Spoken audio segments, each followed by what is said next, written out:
Welcome to this read aloud of JK Rowling's The Ickabog, sponsored by The Shed Youth Theater. My name is Odette Versailles, and it is my pleasure to be with all of you today. For any of you that have been following along with the story, when we left off at chapter 43, things were getting very exciting. So how about we continue? Let's begin. Chapter 44, Mrs. Beamish Fights Back. While Burt was slipping out of the city gates, Mrs. Beamish was being shunted into a cell in the dungeons by Lord Spittleworth. A cracked, reedy voice nearby sang the national anthem in time to hammer blows. "Be quiet!" bellowed Spittleworth towards the wall. The singing stopped. "When I finish this foot, my lord," said the broken voice, "will you let me out to see my daughter?" Yes, you'll see your daughter," Spittleworth called back, rolling his eyes. "Now be quiet, because I want to talk to your neighbor." "Well, before you get started, my lord," said Mrs. Beamish, "I've got a few things I want to say to you." Spittleworth and Flapoon stared at the plump little woman. Never had they placed anyone in the dungeons who looked so proud and unconcerned at being slunk in this dank, cold place.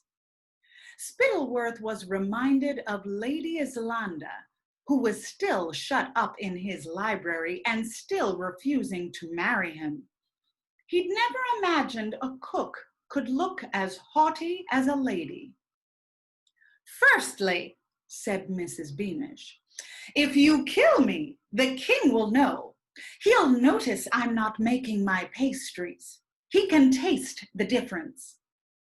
"That's true," said Spittleworth with a cruel smile.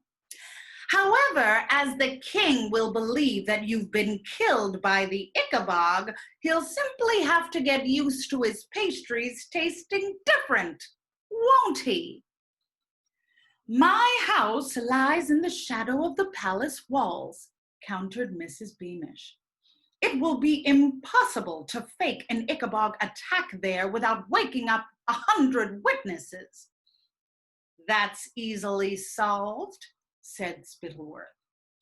"We'll say you were foolish enough to take a nighttime stroll down by the banks of the river Fluma, where the Ickabog was having a drink." "Which might have worked," said Mrs. Beamish, making up a story off the top of her head, "if I hadn't left certain instructions to be carried out if word gets out that I've been killed by the Ickabog." "What instructions? And whom have you given them to?" said Flapoon. "Her son, I dare say," said Spittleworth. "But soon he'll be in our power. Make a note, Flapoon. We'll only kill the cook once we've killed her son." "In the meantime," said Mrs. Beamish, pretending she hadn't felt an icy stab of terror at the thought of Burt falling into Spittleworth's hands, "you might as well equip this cell properly with a stove and all my regular implements so I can keep making cakes for the king." "Yes, why not?" said Spittleworth slowly. "We all enjoy your pastries, Mrs. Beamish. You may continue to cook for the king until your son is caught." "Good," said Mrs. Beamish. "But I'm going to need assistance. I suggest I train up some of my fellow prisoners who can at least whisk the egg whites and line my baking trays. That will require you to feed the poor fellows a little more. I noticed as you marched me through here that some of them look like skeletons. I can't have them eating all my raw ingredients because they're starving.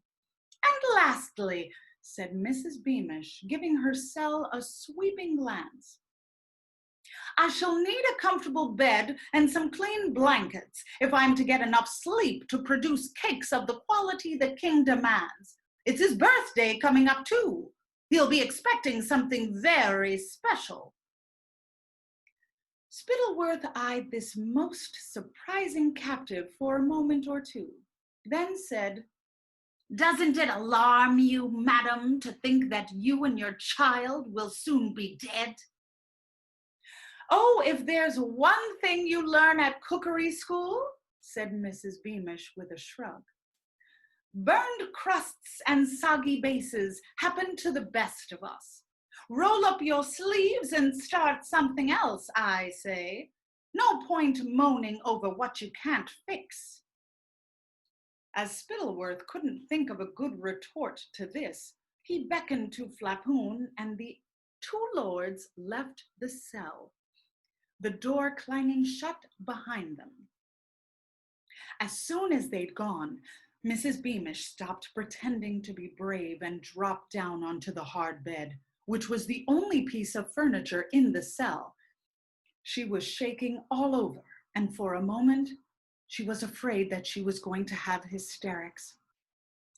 However, a woman didn't rise to be in charge of the king's kitchens in a city of the finest pastry makers on earth without being able to manage her own nerves.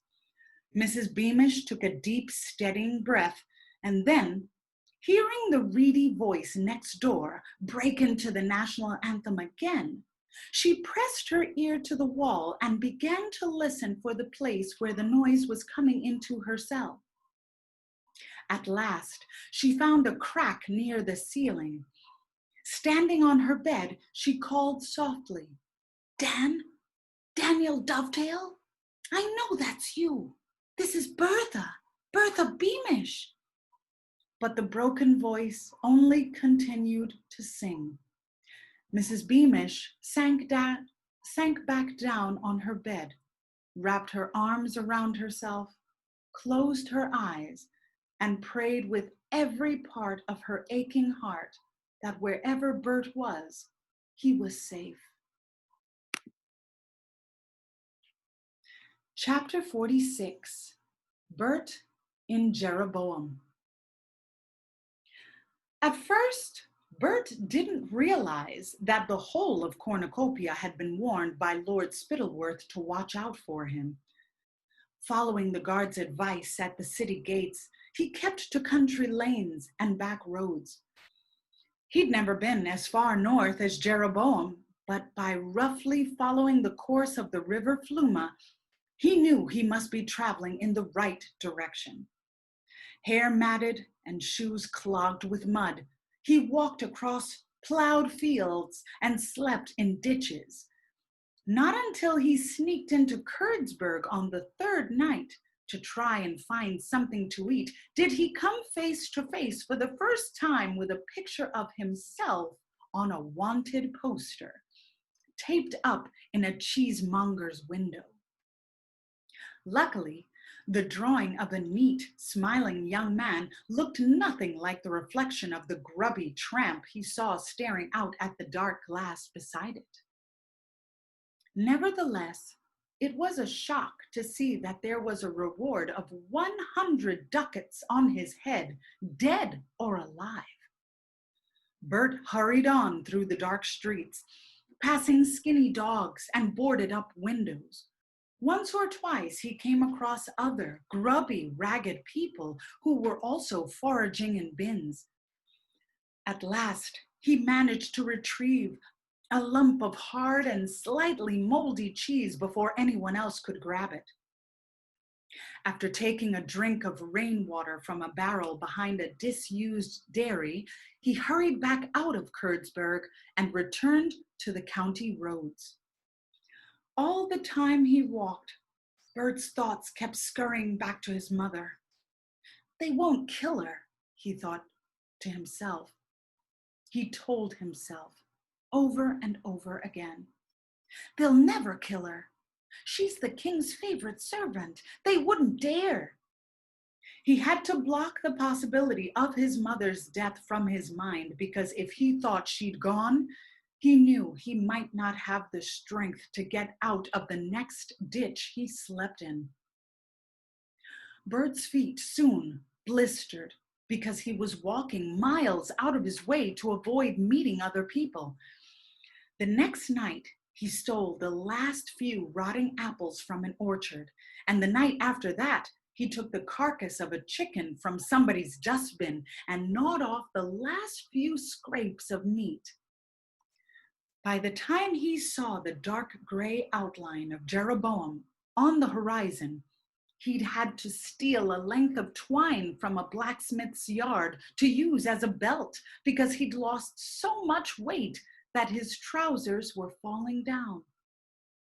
All through his journey, Burt told himself that if he could only find Cousin Harold, everything would be all right.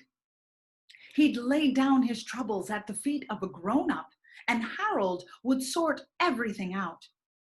Burt lurked outside the city walls until it was growing dark, then limped into the wine-making city, his blisters now hurting terribly, and headed for Harold's tavern.